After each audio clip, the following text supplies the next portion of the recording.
Hello दोस्तों, कैसे हो? आपका स्वागत है त्रिपान सिटी सेंटर में। आज जो हम करने जा रहे हैं population. Population is defined as the group of freely interbreeding individual of the same species present in the specific geographical area at a given time and their population has a trail of its own which are different from those of the individuals as a forming a population. For example, an individual is born and the die, but a population continues.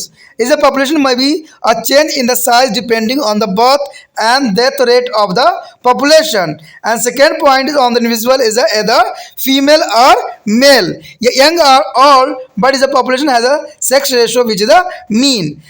The ratio of the male and female in the population which also has a, and their third is the age of stature, which mean to the various age groups into which their population may be divided. The character of the any population depend on the following factor. There is the most important here, their main factor here. Here is a density of the population, as a nativity birth rate, mortality is a death rate, and dispersal, biological potential, and age distribution, and dispersion and the growth form. There is the most important characteristics of any population. The first here is the density. Density is the number of individual per unit area at a given time. Is the term population density which may be vary from a time to place to place. For example, you may be notice more plant and animal species in the garden during the monsoon season. And density of particular organism in the region of determined by the selecting randomly sample from the area of particle dimension. There is a size is called to quadrate from that region. And in case of large mobile animal like a tiger, leopard, lion, deer, etc., their density may be determined by the counting individual animal directly by their is a pug mark as a food is as a imprint. Their pug mark is a food imprint is most important left by the animal in the defined area. The here show the pug mark is a footprint of the soft padded feet is wild animal. There is the wolf, Helens, and this is the paw mark of the cat, and there are love and the foot mark here shown in this diagram. There is a most is the counting of human population is the call is a census, and they carry out of the Indian government every 10 years in the census. However, each individual in the physically counting. There is the first is a birth rate or natality, the rate at which the new individual are born and added to be a population under given is an environment condition is called natality. And in case of human, natality is a birth rate is usually expressed in term of birth per thousand per year. There is a most important, and death rate is a mortality. Death is a loss of individual from a population due to death under given environment condition is called to the mortality. The mortality rate is a human population may be expressed in a term of number of persons dead per thousand per year. The next is a dispersal. Dispersal is here the moment of individual of population out of region on a permanent base of term or immigration. The immigrations is a referred to the moment of the individual into the new area. Is a dispersal is include both migration going away is permanently from one area and immigration is the influx of the new individual into the area. There is a density of population in the basically depend on the four factor is a natality, mortality, and migration and immigration.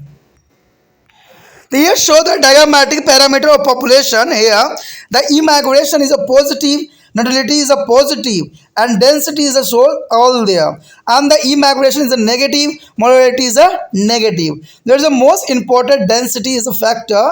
The density is here is a immigration is a positive. Immigration is positive, natality is a positive, but immigration is a negative, and mortality is a negative here. The parameter of population and the age distribution of national populations include individually of the all age group. The age distribution refer to the proportion of individually of different age group in a population. This population may be broadly divided into three age of group. The first is a pre-reproductive groups is a composition of the juvenile or individual in a children, and second is a reproductive groups is a consist of the individual are capable of reproductions, And third is a post reproductive groups contain aged individually who are incapable of reproduction. There is the most important three group here. A rapidly growing population will be usually contain a large proportion of the individually into reproductive age group. A steady population where in the not increasing decreasing of population containing on their even distribution of all age group, and a declining population containing a large proportions of all individually in the post reproductive age. Here the sex ratio is an important aspect of population. It is referred to the ratio between two female and male individually in the population. देखिए दोस्तों, यहाँ पर जो हमारे समक्ष आया है जनसंख्या। जनसंख्या कई मायने में कई क्लास के बच्चों के लिए इंपॉर्टेंट है, तो ये टॉपिक सभी बच्चों के लिए इंपॉर्टेंट रहेगा। कहते हैं जनसंख्या की परिभाषा इस प्रकार भी की जा सकती है कि किसी निश्चित समय में एक विशिष्ट भौगोलिक स्थल में मौजूद एक ही प्रजाति के मुक्त रूप से जो है अंत प्रजनन करने वाले व्यक्तियों के समूह को जनसंख्या कहा जाता है। यानी वहाँ प्रजनन करते हैं और जीवन यापन करते हैं, उसी को जनसंख्या का नाम दिया गया है। जनसंख्या या आबादी की अपनी विशेषता होती है जो व्यक्तियों से भिन्न होती है, जिसे जनसंख्या बनती है। उदाहरण के लिए एक व्यक्ति जन्म लेता है और मर जाता है, लेकिन जनसंख्या नष्ट नहीं होती है, वो चलती ही रहती है। आबादी के आकार में परिवर्तन हो सकता है, जो आबादी में होने वाली जन्म और मृत्यु दरों पर निर्भर करती है कि कितना जन्म दर हुआ है और कितनी मृत्यु दर हुआ है। कहते हैं व्यक्ति या तो स्त्री है या पुरुष, युवा है या वृद्ध, लेकिन किसी भी जनसंख्या में स्त्री पुरुष का एक निश्चित अनुपात ही होता है, जिसका अर्थ है कि आबादी में स्त्री के प्रति पुरुष के अनुपात में इसका उम्र भी सम्मिलित हो। कहने का मतलब यही है कि आबादी को कई उम्र समूह में भी बांटा जा सकता है। कहते हैं किसी जनसंख्या के अभिलक्षण निम्न कारकों पर निर्भर करता है, जैसे कि यहाँ पर दिखाया गया 8 कारक जो कि बहुत ही इंपॉर्टेंट है। सबसे पहले आता है जनसंख्या का घनत्व, कि जनसंख्या के घनत्व या डेंसिटी कितनी है। उसके बाद जात यानी जन्म दर कितनी है, मृत्यु दर कितनी है, और जो है बिखराव कितनी है, और जैविक बायोटिक विभव कितने हैं, आयु आवंटन कितना है, और जो विक्षेपण कितना है, और वृद्धि रूप कितनी है। तो ये जो 8 इंपॉर्टेंट बात है, इसी पे जनसंख्या निर्भर करती है। तो ये बहुत काफ़ी इंपॉर्टेंट रहता है। यहाँ पर सबसे पहले हमारे समक्ष आता है घनत्व यानी डेंसिटी। कहते हैं एक निश्चित समय में प्रति इकाई क्षेत्रफल में व्यक्तियों की संख्या को जनसंख्या घनत्व कहा जाता है। यानी एक निश्चित इकाई यानी आप समझ लो एक क्षेत्र जितने कितने व्यक्ति रहते हैं, उसी को जनसंख्या घनत्व कहा जाता है, कि एक क्षेत्र में कितने व्यक्ति जो है निवास कर रहे हैं, इसी को हम जनसंख्या घनत्व कहते हैं, जो कि अलग अलग समय में और अलग अलग स्थान पर घट और बढ़ भी सकता है। देखते हो कई क्षेत्र जहाँ पर सारे संसाधन उपलब्ध होते हैं, वह कई मायने में कई जनसंख्या जो है निवास करती है, लेकिन कई क्षेत्रों में जो है बहुत कम वहाँ पर संसाधन होती है, तो वहाँ जनसंख्या बहुत ही कम होता है। लेकिन डेंसिटी इस बात पर निर्भर नहीं करता है। डेंसिटी सिर्फ इतना कहता है कि किसी क्षेत्र में जितने व्यक्ति निवास कर रहे हैं, जितने व्यक्ति हैं, उन्हीं को जनसंख्या घनत्व के नाम से जाना जाता है। उदाहरण के लिए आपको मानसून के मौसम में किसी बाग मैदान में अधिक पादप और जंतु जाति मिल सकती है, लेकिन किसी भी क्षेत्र में किसी खास जीव को घनत्व का जो है निर्धारण ऐसा जैसे प्रदर्शित चयन द्वारा किया जा सकता है। यह प्रतिदर्शन एक विशेष आकार के क्षेत्र में लिया जाता है, जिसे उस क्षेत्र की वर्ग यानी जर्सिका यानी क्वाड्रेट कहा जाता है। कहते हैं अगर घनत्व के निर्धारण प्रत्यक्ष रूप से एक एक जंतु की गणना या किसी निश्चित क्षेत्र में जंतुओं के बने उसके पद चिन्ह यानी पैरों के निशान या छाप की गणना पर किया जा सकता है। यानी किसी हम जीव जंतु को निकालते हैं तो वहाँ के जो है पैर के छाप से निकाल सकते हैं। इसे हम क्या कहते हैं, फुट प्रिंट भी कहते हैं, यानी पैरों का निशान भी कहते हैं। जैसे कि यहाँ पर आपको चित्र में भी दिख रहा होगा, भेड़िया का पैर का निशान दिख रहा होगा, ठीक है, लकड़बग्घा का दिख रहा होगा, बिल्ली के पद निशान दिख रहे होंगे, और जो है आपको जो है टाइगर का भी पद निशान दिख रहे होंगे। तो ये पद निशान जो है बहुत काफ़ी इम्पोर्टेंट रखता है। कहते हैं अगर मनुष्य की जनसंख्या की गणना को जनगणना या सेंसस कहा जाता है, तो भारत सरकार द्वारा प्रति 10 वर्ष की अवधि के बाद यह गणना कराई जाती है। फिर भी जनसंख्या में प्रत्येक व्यक्तियों की गणना यह देखकर की जाती है कि वह जो है शरीर विद्यमान है, यानी उसका शरीर तक विद्यमान हो, तभी गणना में लिया जाता है। कहते हैं जन्म दर सबसे पहले आता है इसका, ठीक है। कहते हैं प्रभावित करने वाले कारक में जो है जन्म दर बहुत इंपॉर्टेंट रखता है। जन्म दर कहते हैं जिस दर से व्यक्ति जन्म लेते हैं और दी गई पर्यावरणीय अवस्थाओं मनुष्य की आबादी में सम्मिलित हो जाते हैं, उसको जन्म दर कहते हैं। यानी जो है आबादी में सम्मिलित होने को जन्म दर कहते हैं। या सिंपल शब्दों में आप ये कह सकते हो कि जन्म दर की प्रति वर्ष प्रति 1000 जन्म के रूप में व्यक्त किया जाता है। यानी जो है एक वर्ष में कितने जीवित जन्म जो हुए हैं बच्चों को, उसको जन्म दर के रूप में परिभाषित किया जा सकता है। लेकिन अगर हम मृत्यु दर को देखें, कहते हैं मृत्यु दर की एक, देखिए मृत्यु दर बहुत इंपॉर्टेंट है। कहते हैं कि दी गई पर्यावरणीय अवस्थाओं का जन्म अंतर्गत आबादी में व्यक्ति को मर जाने से होने वाले कमी को हम क्या कहते हैं, मृत्यु दर कहते हैं, या मोर्टेलिटी भी इसको कहते हो। ठीक है, इसमें जो है कोई व्यक्ति की कमी हो जाती है, यानी वो जनसंख्या में कम जाता है, तो उसी को मृत्यु दर के नाम से यह जाना जाता है। अगर सिंपल भाषा में देखें तो मानव की आबादी में संदर्भ में जो मोर्टेलिटी को इस प्रकार व्यक्त किया जाता है कि प्रति वर्ष प्रति 1000 मृत व्यक्तियों की संख्या, देखिए प्रति वर्ष प्रति 1000 मृत व्यक्तियों की संख्या, तो ये बहुत आसान शब्द है जिसको आप याद कर सकते हो। उसके बाद बिखराव, यानी जो है इसमें क्या कह सकते हैं, डिपल्सल्स, यानी जो है यहाँ बिखराव यानी जो डिप्रेशंस कैसे होती है, तो कहते हैं किसी भी आबादी में से व्यक्तियों का स्थायी रूप से अनंत चला जाना। ठीक है, यानी जो है उर्वास यानी इमिग्रेशन कहलाता है, इमिग्रेशन कहलाता है, यानी इमिग्रेशन भी कह सकते हो बिखराव को। व्यक्तियों के नए क्षेत्र में आ जाने और प्रवास यानी इमिग्रेशन प्रक्रिया में दोनों प्रकार की प्रक्रिया उत्वासन व्यक्तियों के स्थायी रूप से दूर किसी नए क्षेत्र में चले जाना होता है। यानी सिंपल भाषा में यही कह सकते हैं विक्राव का मतलब कि अगर आप किसी क्षेत्र में निवास करते हो तो अपने क्षेत्र से आप किसी क्षेत्र में चले जाते हो तो माइग्रेट कर जाते हो, लेकिन वो ई माइग्रेट में कहलाएगा। लेकिन अगर माइग्रेशन होती है तो पूरी तरह से माइग्रेशन हो जाती है, यानी आप अपने क्षेत्र को छोड़ के दूसरे क्षेत्र में जाके बस जाते हो। तो यही बात यहाँ बताने की कोशिश करते हैं जिसको हम अप्रवासन कहते हैं, यानी व्यक्ति का किसी नए क्षेत्र में आ जाना जो है अप्रवासन कहलाता है। कहते हैं कि कुछ बातें हैं जो कि धनत्व को प्रभावित करते हैं, देखते हैं। कहते हैं देखा जाए इस प्रकार जनसंख्या का धनत्व के 4 कारकों पर निर्भर करता है। जो 4 कारक जो है अत्यंत महत्वपूर्ण है, जिसके बारे में हम चर्चा भी कर चुके हैं, जन्म दर, मृत्यु दर, अप्रवासन और जो है उत्प्रवासन। ठीक है, ई माइग्रेट और माइग्रेट। तो ये चीज़ जो है काफ़ी इंपॉर्टेंट है, चाहे वो बर्थ रेट हो या डेथ रेट हो। ठीक है, ये ई माइग्रेशन हो या माइग्रेशन हो, तो ये सारी चीज़ें काफ़ी इंपॉर्टेंट रखता है, फैक्टर के रूप में जनसंख्या को प्रभावित करता है, इसके डेंसिटी को। यहाँ पर दोस्तों एक जनसंख्या घनत्व के जो है प्रचलन जो है एक डायग्रामेटिक यहाँ पर शो करने की कोशिश किया गया है। अगर आप देख सकते हो तो इसमें देखिए जो अप्रवासन होती है वो पॉजिटिव होती है, जन्म दर भी अच्छा होता है, पॉजिटिव में आता है। तो ये जो है धनत्व के पार्ट है या डेंसिटी के ये पार्ट होता है। लेकिन अगर उत्प्रवासन होता है तो ये नेगेटिव में चली जाती है उस क्षेत्र की जनसंख्या, और मृत्यु दर होती है तो ये भी नेगेटिव में चला जाता है। तो ये सारे बातें जो होते हैं डेंसिटी के 4 फैक्टर होते हैं जो कि प्रभावित करते हैं, यानी प्रवासन पॉजिटिव में रहेगा, जन्म दर जो है पॉजिटिव में रहेगा क्योंकि इससे जनसंख्या बढ़ती है। और लेकिन यहाँ धनत्व में सबसे अधिक जो प्रभावित करती है वह है उत्प्रवासन, यानी उस क्षेत्र को छोड़कर चले जाना, तो उसकी जनसंख्या वहाँ पर कमी हो जाती है, या मृत्यु दर को प्राप्त करना। तो मृत्यु दर में भी अगर सम्मिलित करते हैं तो जनसंख्या घनत्व को ये काफ़ी प्रभावित करता है, यानी काफ़ी उसको इफेक्ट डालता है। कहते हैं अगर देखा जाए वासन बंटन यानी आयु बंटन, कहते हैं प्राकृतिक जनसंख्या के अंतर्गत सभी आयु के वर्ग के व्यक्ति आते हैं। आयु के बंटन के तात्पर्य है कि उस आबादी के विभिन्न आयु वर्ग के व्यक्तियों का अनुपात क्या होगा। आबादी के मोटे तौर पर 3 आयु वर्ग में बांटा गया है, जो आपको पता ही है और समझ है कि सबसे पहले तो जन्म पूर्व समूह यानी वर्ग, जिसके अंतर्गत किशोर और बच्चे आते हैं, यानी जो है जुडिकली में आते हैं, एडोलेसेंस में आते हैं, जो छोटे बच्चे होते हैं, एडल्ट होते हैं, जो कि कहते हो बच्चे, किशोर कह लो, एडोलेसेंस कह लो। ठीक है, तो उसमें आते हैं, तो वो इसमें जो है जो सबसे पहला आता है उसका जननीय वर्ग, इसके अंतर्गत जनन करने वाले सक्षम व्यक्ति आते हैं, जो जनन करने की क्षमता उनमें विकसित हो जाता है, तो सारे बच्चे जो हैं व्यक्ति जो है जनन वर्ग में आते हैं। उसका जनन पश्च यानी जनोत्तर वर्ग, जो जन्म देने की क्षमता खो दिए हैं। इस वर्ग के अंतर्गत जो है वृद्धि व्यक्ति आते हैं।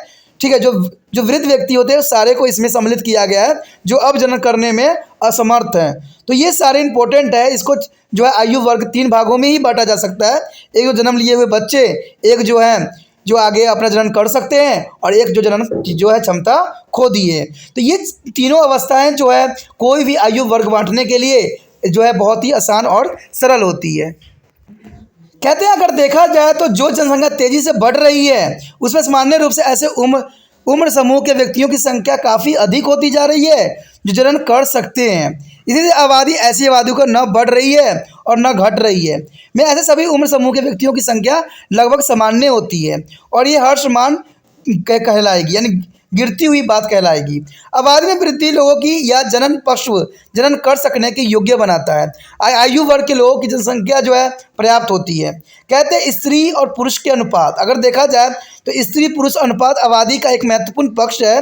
यह आबादी में मौजूद स्त्री और पुरुष की संख्या के अनुपात के बराबर होता है। दोस्तों कहते हैं कि ये सब बातें जो है काफ़ी इंपॉर्टेंट रखता है कि क्या है हमारे देश में हमारे जो जनसंख्या बढ़ रही है उनके कारणों के बारे में जानना और किस वर्ग में बांटा जाए, तो ये काफ़ी इंपॉर्टेंट रखता है क्योंकि इससे जो होता है हमारे देश की भविष्य निर्धारित होती है कि हमारे देश में कितने यंग रहते हैं और कितने उनकी जो है कार्य क्षमता हम अपना सकते हैं। तो इसमें स्त्री पुरुष अनुपात का भी अपना स्थान है। कहते हैं यहाँ पर जो है आयु वर्ग को जो है 3 भागों में बांटना भी इसी का एक रूप रहता है। The next topic is the most important is a population growth. The population growth is the most important here. The growth is a stability of decline in the number of individuals in a population in the influence by its relationship with the environment. A population have a characteristic pattern of growth with the time, which is depicted by their population growth curve. A two basic form of population growth curve can be identified. There is a J-shaped growth and S-shaped growth. There is a show in this diagram. There is a most important diagram here. There is a population size is a population growth curve. There is a plateau stage, transition stage, and exponential growth phase. The first is a exponential growth phase, and second is a transition stage, and the plateau phase stage here. There is a growth for the S shape. S shape mean the sigmoid growth curve. That is the most important. Sigmoid growth curve is important for the exam view. There is a first time generation and population size. Their shape is goes with to the S shape is a sigmoid growth curve. The J shape is a growth curve is a typically of the species which is the reproduce rapidly and there which are the as greatly affected by the seasonally is a fluctuating and environmental factor such as the light, temperature and rainfall.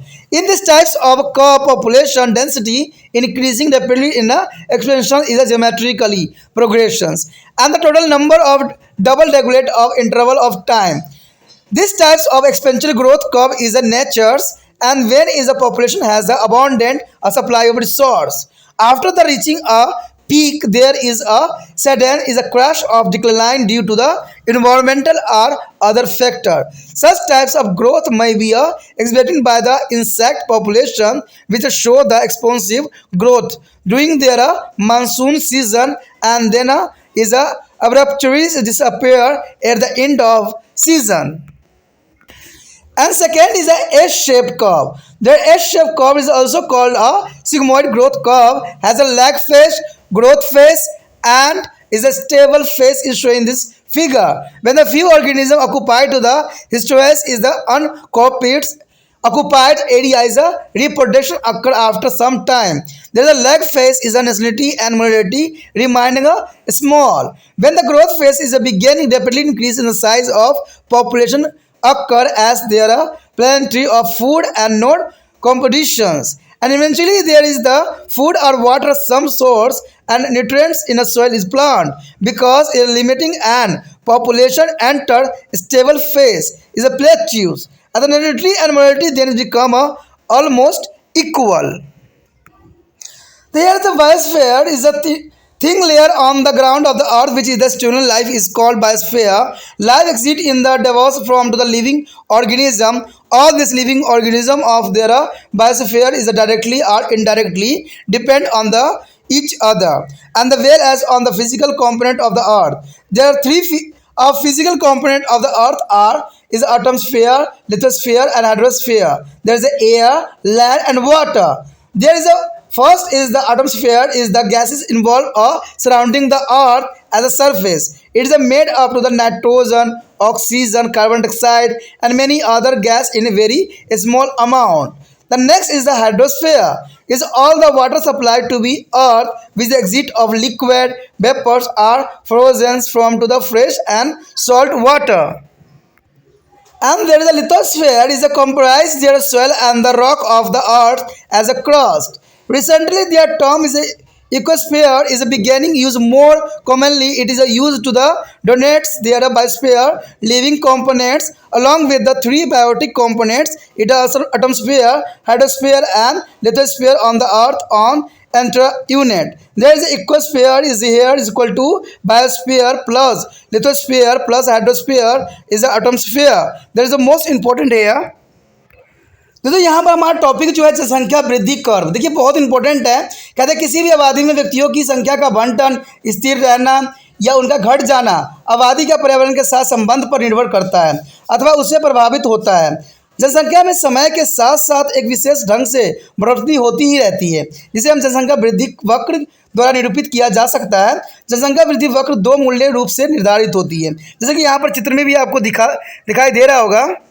इस चित्र में जो है आपको जो है S आकृति जो समरूपी वृद्धि वक्र को दर्शाया गया है। लेकिन अगर हम देखा जाए तो वृद्धि वक्र दो मूल्य रूप से होते हैं, वो होते हैं जे आकृति का वृद्धि कर्व और एक होता है एस आकृति का वृद्धि कर्व।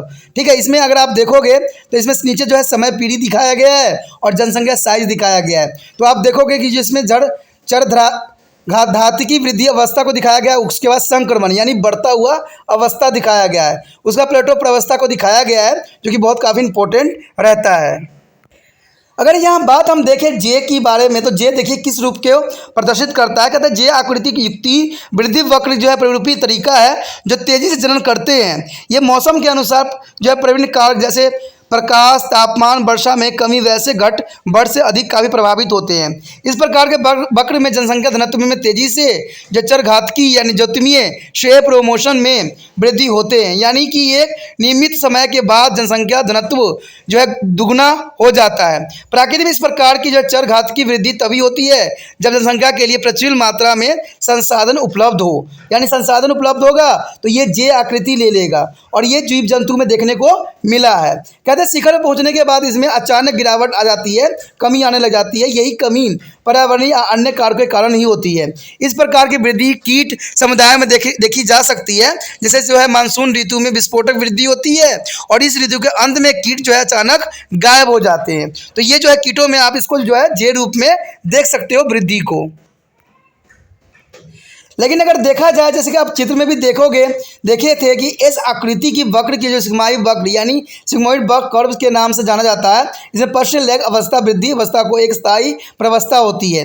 जब कुछ जीव जो ऐसे क्षेत्र पर बसते हैं जो अब तक उनमें बसा हुआ नहीं था या खाली पड़े थे, तो कुछ समय जो है लेग प्रवस्था के बाद जनन क्रियाएँ शुरू हो जाती है और जन्म दर मृत्यु दर कम होती चली जाती है, जिसमें वृद्धि प्रवस्था के शुरू होने की जनसंख्या में काफ़ी तेज़ी से वृद्धि होना स्टार्ट हो जाती है, क्योंकि वहाँ जो है खाद्य पर्याप्त होती है और कई प्रतियोगिता नहीं होती है। तो आखिर में खाद्य पदार्थ, जल और कुछ साधन यानी पौधों के लिए मृदा पोषक तत्व की कमी बाधक हो सकती है और आबादी जो है अस्थायी प्रवस्था में पहुंच जाती है। ऐसी स्थिति में जन्म और मृत्यु दर लगभग सामान्य ही देखने को मिला है। तो ये जो होता है इस रूप में देख सकते हो, जैसे कि आपने डायग्राम में भी जो है चित्र में भी देखने की कोशिश किया था। कहते हैं उसके बाद हमारा है जैव मंडल। देखिए जैव मंडल क्या है। कहते हैं पृथ्वी पर एवं उसके समीप एक पतली परत जिसमें जीव पाया जाता है, जीवन पाया जाना भी जैव मंडल के कारण ही संभव हुआ है। यानी पृथ्वी पर इसके समीप एक पतली परत जिनमें जीवन पाया जाता है उसको ही हम जैव मंडल कहते हैं। जीवन का अस्तित्व विभिन्न प्रकार के जीवों के रूप में होता है। ये सभी जैव मंडल के जीव एक दूसरे व पृथ्वी के भौतिक घटकों पर प्रत्यक्ष या अप्रत्यक्ष रूप से निर्भर रहते हैं। पृथ्वी की 3 भौतिक अवस्थाएं होती है जो आपको पता ही होगा।